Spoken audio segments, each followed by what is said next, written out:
usted quiere seguir a Dios, si usted anhela en esta noche, en esta tarde, hacer la voluntad de Dios en su vida, no debe descuidar esta área. Y si no lo ha considerado, considérelo con mucha seriedad. La membresía en una congregación local. ¿Cuántas personas hay que se convierten a Cristo? ¿Cuántas personas hay que de alguna manera son tocadas por el Evangelio, pero que lamentablemente no comprenden que la voluntad de Dios no es que se queden en el aire, no es que se queden ahí en la nada? La voluntad de Dios es que formen parte de una congregación local por mucho tiempo, salvo que la congregación local pues haya pecado y no se predique la sana doctrina, porque créame, en toda congregación siempre va a haber problemas, siempre. Y si no los hay, adivine qué, nosotros lo vamos a llevar, porque somos imperfectos, somos pecadores. Entonces, en la mente de Dios, no solo un pastor, sino un grupo debe influenciar, debe trabajar en nuestra vida. No es cierto que uno se convierte y se quede en casa y yo sigo al Señor. No es la voluntad de Dios.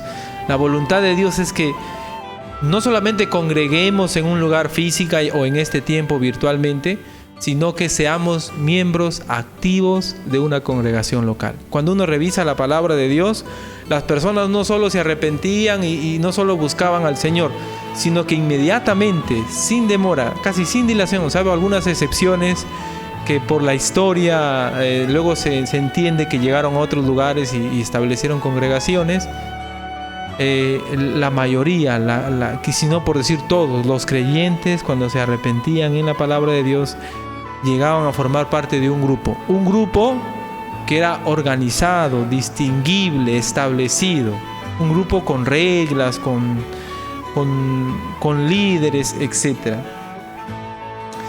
Quiero invitarles a buscar, por favor,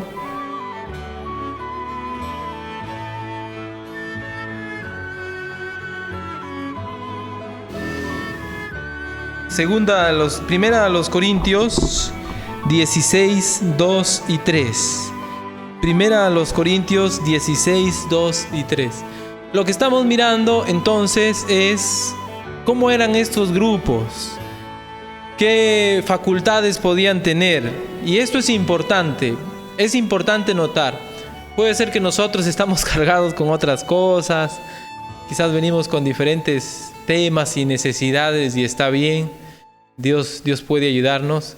Pero esto es un tema que yo quisiera poner en su mente, porque me parece que puede ser algo que los creyentes estamos olvidando hoy, que es ser parte de una congregación, en una forma activa.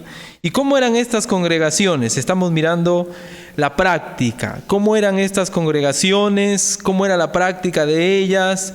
¿Qué cosas, qué reglas, qué cualidades podían haber? Miren por favor, 1 Corintios 16, 2 y 3. Cada primer día de la semana, cada uno de vosotros ponga aparte algo según haya prosperado, guardándolo para que cuando yo llegue no se recojan entonces ofrendas. Y cuando haya llegado, a quienes hubiereis designado por carta, a estos enviaré para que lleven vuestro donativo a Jerusalén. Por ejemplo, ¿ahí de qué está hablando? Al final habla de que lo que estaban juntando era un donativo, una ofrenda para ayudar, ¿verdad? ¿Está bien? ¿Sí lo notan ahí? ¿Hicieron una apoyada? ¿Una parrillada cristiana hicieron? ¿Hicieron o no hicieron? No hicieron. ¿Qué hicieron para poder ayudar a los que estaban en hambruna en Jerusalén? Ofrendas. Yo siempre he dicho, si tú participas en una apoyada y das tu plata, ese es el poder del pollo. Y te quejas porque te dan en la apoyada, siempre te dan chiquitos, ¿sí o no? ¿No? Pero no es el poder de Dios. El poder del caldo, el poder de la actividad. Pero nosotros no participamos así. No porque no nos guste la apoyada, nos guste, invítennos más bien. Lo que nosotros entendemos es que ahí no obra Dios. Lo que Dios obra es cuando tú das sin esperar nada a cambio. Ahora, los creyentes en general en este lugar también estaban pasando dificultades. Noten entonces, la iglesia no se movía por actividades, sino por ¿qué? Por ofrendas. ¿Qué tal? Entonces, entendemos entonces por práctica que nosotros no debemos hacer actividades así, ¿no? Actividades pro techo. ¿Cuál sería la actividad pro techo, hermanos? Ofrendas, ofrendas. La anticuchada cristiana no vamos a hacer porque entendemos que no hay que hacer eso. Vamos a ayudar a tal hermana, hay que esforzarnos y dar sin esperar recibir. Otra cosa que ustedes pueden notar aquí es que la iglesia escogía quién podía, quién estaba encargado de llevar ese donativo. Si ustedes lo notan en el versículo 3, y cuando haya llegado a quienes hubiereis designado por carta, a estos enviaré para que lleven vuestro donativo a Jerusalén. Pablo el apóstol, la autoridad apostólica, para entender un poquito, a diferencia de la autoridad pastoral, la autoridad apostólica en este tiempo estaba a la par de la iglesia y a veces por encima de la iglesia, porque la iglesia está basada en el fundamento de los apóstoles. Entonces Dios obraba a través de los apóstoles y los apóstoles daban directrices a las iglesias que se estaban formando. Todavía no había el Nuevo Testamento, así que ellos de alguna manera eran los que guiaban la vida de la gente, de los creyentes. Satanás, sabiendo eso, produjo falsos apóstoles, pues. Ahora, Pablo, aunque tenía esa autoridad apostólica, él respetaba la autoridad de la iglesia. ¿Cómo sabemos? De esa iglesia de Corinto. ¿Qué dice? A quienes hubiereis designado por carta. O sea, la iglesia tenía autoridad para elegir a alguien que se encargue en este caso de algo financiero. Segunda a los Corintios, capítulo 8, versículo 19. Miren entonces cómo las iglesias administran sus propios recursos, digámoslo así. Segunda a los Corintios 8, 19 al 23. Segunda a los Corintios 8, 19 al 23. Dice, y no solo esto, sino que también fue designado por las iglesias como compañero de nuestra peregrinación para llevar este donativo que es administrado por nosotros para la gloria del Señor mismo y para demostrar vuestra buena voluntad, evitando que nadie nos censure en cuanto a esta ofrenda abundante que administramos, procurando hacer las cosas honradamente, no solo delante del Señor, sino también delante ¿de quién? Muy bien, entonces en el tema económico, lo que estamos notando aquí es que Pablo decía, bueno, nadie me puede juzgar, yo administro la plata y Dios me ve. No, Pablo, ¿qué dice? Haciendo las cosas honradamente delante de Dios, pero también delante de los... Pero pastor, ¿cómo van a dudar? Bueno, hoy en día el tema económico en las iglesias es un tema de mucho debate. Y es gracias, lamentablemente, a mucha gente, mala gente, que utiliza la fe para lucrar, para apoderarse de los recursos en una manera ilícita. Predican acerca del poder de Dios, predican acerca de la fe, pero lo único que les interesa es la plata de la gente. Lamentablemente yo he conocido de cerca casos así, gente que estaba decepcionada de la fe porque había estado en una congregación donde le pedían plata por oración, donde le pedían dinero porque Dios obre de cierta manera con ellos. Como hemos visto, la iglesia necesita recursos. Por ejemplo, aquí ellos están llevando un recurso para algunos hermanos que tenían necesidad y la iglesia había gestionado, promovido esos recursos. Pero como digo, lo que notamos en este pasaje es que en cuanto a la administración económica, por ejemplo, estas iglesias, Pablo tenía la consigna de que no solamente debemos hacer las cosas para que Dios nos vea, sino también teniendo en cuenta, en cuanto a lo económico, que los hombres nos ven. Les doy un ejemplo. Una vez estaba visitando a alguien, a un señor que ustedes no conocen, y él me dijo, ¿y las ofrendas? Así me dijo a mí, ¿no? Porque sabía que yo era el pastor de la iglesia y en la mente de algunas personas que no conocen a Dios, ¿quién se queda con las ofrendas? El pastor, ¿no?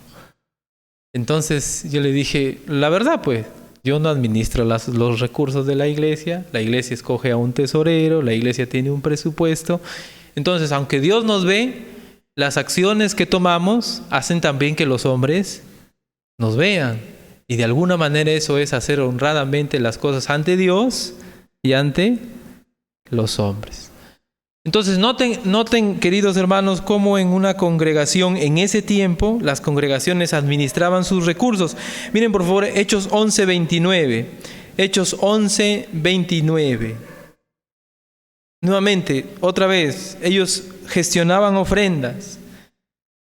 Hechos 11:29 y 30. Entonces los discípulos, cada uno conforme a lo que tenía, noten que cada uno dio conforme a lo que podía dar, determinaron enviar socorro a los hermanos que habitaban en Judea. Versículo 30. Lo cual en efecto hicieron, enviándolo a los ancianos por mano de Bernabé y de Saulo. Entonces noten, escogían quién iba a llevar, comisionaban, administraban sus recursos. Primera Timoteo capítulo 5. Miren más detalles hay. Estamos hablando un poco de las finanzas en estas congregaciones. Era un tema de cuidado. Primera Timoteo capítulo 5, versículo 9. Primera Timoteo capítulo 5, versículo 9.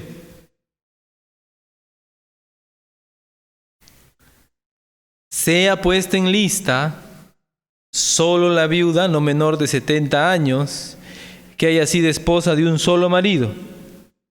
Primera Timoteo 5, 9. ¿De qué está hablando aquí? En ese tiempo, a diferencia de este tiempo, que les voy a hacer una broma, las viudas no se quedaban con todo en ese tiempo. Ahora sí, ¿no? En ese tiempo las viudas quedaban en la indigencia. No tenían derecho a heredar. Cuando la Biblia habla que la verdadera religión es visitar a las viudas y a los huérfanos, está diciéndonos, hoy en día sería, la verdadera religión es atender a los necesitados, a los que no tienen, pues, cómo cubrir sus necesidades básicas. Eso es lo que nos está diciendo. Y entonces, en la iglesia de Éfeso, por ejemplo, donde estaba Timoteo, había una gran necesidad, al parecer, una gran lista de viudas. Y lo que necesitaban las viudas era ayuda económica, pues. Y lo que le dice Pablo a Timoteo, versículo 9, ¿a quién nada más van a ayudar? ¿De qué edad tiene que tener esa señora? De 70 para arriba. Antes de 70 puede casarse todavía, según Pablo. Así que todavía hay algunas hermanas en edad de matrimonio, parece por aquí, ¿no? Y que haya sido esposa de un solo marido. O sea, y da unas reglas. Cuando uno lee el texto completo, si uno lo pusiera en el contexto de hoy, parece que Pablo no quería apoyar a nadie, ¿no? Porque parecen unas reglas que casi nadie podía cumplir hoy en día, quizás yo digo, ¿no? Pero lo que estoy diciendo es que el apóstol daba las directrices, porque era el apóstol pues en ese tiempo, pero cada iglesia administraba sus recursos. Es decir, la iglesia no le rendía cuentas a otra iglesia, la iglesia no le rendía cuentas a otra persona, sino la iglesia administraba sus propios recursos en una manera que glorifica a Dios, haciendo las cosas honradamente para Dios, pero también para los hombres. Entonces, noten que no era un grupo donde cada uno hacía lo que bien le parecía. No es que ellos se hacían miembros de un grupo donde no había ciertas normas, ciertas reglas. Aún en el tema económico, estos grupos buscaban dar la gloria a Dios. Cuando uno se hace miembro de una congregación, uno debe participar, sobre todo con sus ofrendas, como Dios le va bendiciendo, porque es parte de participar de la obra de Dios. No hay otra manera más bien de sostener el ministerio. Debemos de tener cuidado de caer en alguna mala práctica, ¿no? En alguna mala práctica, y eso es lo que estamos notando aquí. Quiero saltearme a Mateo 18, perdón, 1 Corintios 5. 1 Corintios 5. 1 Corintios 5, versículos 4 y 5. Estamos mirando, para siempre aterrizar, porque hay bastante que mirar, que las personas que se convertían en ese tiempo En la práctica entraban a grupos organizados, grupos estructurados. No es que se quedaban, se arrepentían, no es que se convertían a Cristo y quedaban por allí divagando. No, sí, yo soy cristiano, me arrepentí en tal cruzada, pero ¿y dónde estás ahora? No, siempre llegaban a pertenecer a un grupo local, a un grupo organizado, estructurado, que incluso en la parte económica era bien estructurado. Pero miren aquí otra área. Primera los Corintios 5, 4, 5. Miren la autoridad de estas congregaciones. Pablo está hablando con la iglesia de Corinto, una iglesia que estaba en un lugar donde había bastante inmoralidad. ¿Y qué les dice? En el nombre de nuestro Señor Jesucristo, reunidos vosotros y mi espíritu con el poder de nuestro Señor Jesucristo, el tal sea entregado a Satanás para destrucción de la carne, a fin de que el espíritu sea salvo en el día del Señor Jesús. ¿Qué significa todo eso? Bueno, la persona de quien están hablando aquí, el tal, es una persona que había cometido una falta escandalosa, un pecado de inmoralidad en una manera muy escandalosa. Y Pablo, al saber que esta persona no estaba arrepentida, sino que perseveraba en su pecado, le dijo a la iglesia, a esa congregación, que tome una decisión sobre esta persona. ¿Qué decisión era? Versículo 5. ¿Qué debían hacer? ¿El tal sea qué? ¿Entregado a quién? A Satanás para destrucción de la carne. Bueno, yo he escuchado que hay algunos consiervos que creen que tienen el poder para entregar a Satanás. Una vez estaba conversando con un amigo y él me dijo, a ese hermano, a un hermano de su congregación, yo lo he entregado a Satanás. Así me dijo, ¿no? Y eso no es una autoridad del pastor. ¿Es una autoridad de quién? ¿Es una prerrogativa de quién? De la iglesia. Y también era del apóstol. Por eso digo que el apóstol y la iglesia tenían una autoridad parecida. A veces el apóstol estaba ahí y a veces el apóstol allí. Pero no hay esa prerrogativa en el pastor. Siempre la iglesia, cuando una persona que es creyente o que profesa a Cristo, pero persevera en algún pecado y no se arrepiente después de exhortarle una y otra vez, la iglesia tiene autoridad para entregarle a Satanás. Y lo que entendemos allí es expulsarle, quitarle de la membresía, ponerlo en la esfera del mundo donde gobierna Satanás, que no es nada bueno, no es nada bueno que un creyente esté sin congregación, no es para nada bueno, es estar en la esfera del mundo. Ahora note lo que dice allí, el tal sea entregado a Satanás para destrucción de la carne, a fin de que el espíritu sea salvo para el día del Señor Jesús. Una iglesia local, noten, tiene autoridad sobre sus miembros cuando estos no se arrepienten, cuando estos perseveran en algún pecado, para poder disciplinarles, para poder de alguna manera entregarles, si es que no se arrepienten, a Satanás. Mateo capítulo 18, miren por favor, Mateo 18, 15 al 17. No es que la iglesia está pintada, no es que la iglesia está por así nomás, es un grupo que tiene autoridad de parte de Dios. Mateo capítulo 18, versículos 15 al 17. Mateo 18, versos 15 al 17. Noten lo que dice. Por tanto, si tu hermano peca contra ti, ve y repréndele estando tú y él solos. Si te oyere, has ganado a tu hermano. Entonces, empieza hablando en el ámbito personal. Dos personas tienen un problema y que deben tratar de hacerlo, arreglarlo. Después de intentarlo, no dice cuántas veces, pero después de intentarlo, versículo 16, mas si no te oyere, toma aún contigo a uno o dos, para que en boca de 2 o 3 testigos conste toda palabra. Si después de intentarlo, la persona no quiere dar su brazo a torcer sabiendo que está mal, entonces tienes que ir a hacer un poco más público el asunto. Sale del ámbito personal y hay testigos, ya hay más personas que van notando. Si las personas entienden lo mismo que tú, comprenden y saben que esa persona no está bien, pero la persona no acepta, no da su brazo a torcer, ¿qué sigue? Versículo 17.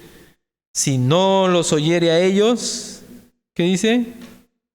Dile a la iglesia. Y si no oyere a la iglesia, o sea, retírelo, expúlselo, sáquenlo de la iglesia. La iglesia no es el edificio, no es que lo sacamos de la puerta, sino que lo sacamos de la membresía. Es importante ser miembro de una iglesia. Y es tan importante que no ser miembro de una iglesia es visto como un castigo. ¿Se da cuenta? No ser miembro de una iglesia aquí es visto como un castigo, sobre todo cuando una persona está perseverando en algún pecado. Entonces, noten que no son grupos. La iglesia local, por ejemplo, la Iglesia Bautista La Esperanza, no es un grupo así donde uno va a reunirse los domingos y si no tienes nada que hacer, llega. No, la iglesia es un grupo donde Dios obra, donde Dios está trabajando, donde Dios está obrando a través de cada uno de sus miembros. Y así cada iglesia local. Pastor, pero la iglesia donde yo voy tiene tantas fallas. Bueno, habría que ver, habría que preguntar, habría que indagar, habría que saber si es una iglesia de sana doctrina. 1 Timoteo 1:20, noten lo que hizo Pablo. Noten lo que hizo Pablo.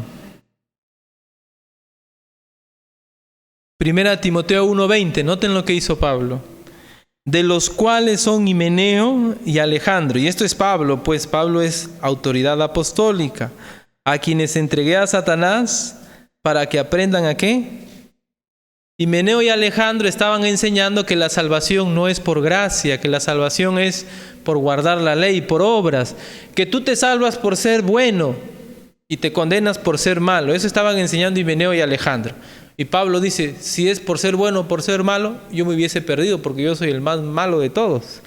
La salvación es por gracia, porque yo soy salvo, dice él.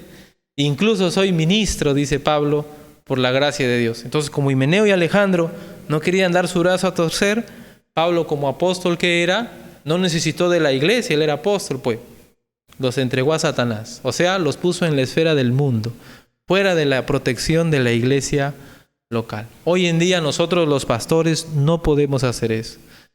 Quisiera, pero no podemos, ¿no? No podemos hacer eso, hermanos, y no debemos querer. Más bien, debemos confiar siempre en cómo Dios obra a través de la iglesia local. Entonces, miren, es importante ser parte de un cuerpo, es importante ser parte de un grupo local.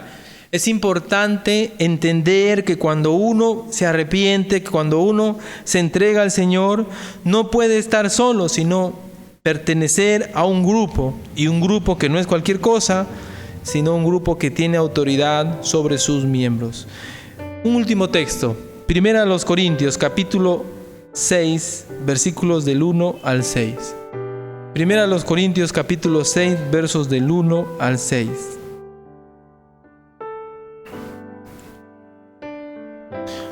¿Osa alguno de vosotros, cuando tiene algo contra otro, ir a juicio delante de los injustos y no delante de los santos? ¿O no sabéis que los santos han de juzgar al mundo? Y si el mundo ha de ser juzgado por vosotros, ¿son indignos de juzgar las cosas muy pequeñas?